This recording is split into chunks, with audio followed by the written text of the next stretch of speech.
ચીખલીમાં કારગિલ વિજય દિવસે મશાલ રેલી, શહીદ વીર જવાનોને શ્રદ્ધાંજલિ અર્પી.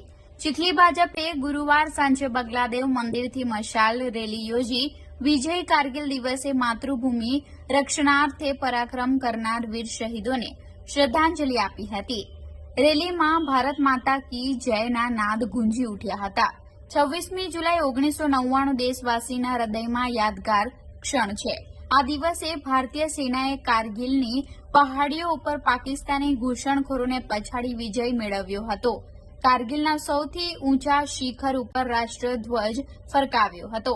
માતૃભૂમિના રક્ષણાર્થે પરાક્રમ કરનાર વીર સૈનિકોને ભારતની આન બાન શાનના પ્રતીક છે, જેમના શૌર્યને યાદ કરી શ્રદ્ધાંજલિ અર્પી હતી. આ પ્રસંગે જિલ્લા ભાજપ મહામંત્રી અશ્વિન પટેલ, ચીખલી તાલુકા ભાજપ પ્રમુખ મયંક પટેલ, મહામંત્રી સમીર પટેલ, કલ્પના ગામિત સહિત અગ્રણીઓ અને દેશપ્રેમી કાર્યકર્તા ઉપસ્થિત રહ્યા હતા.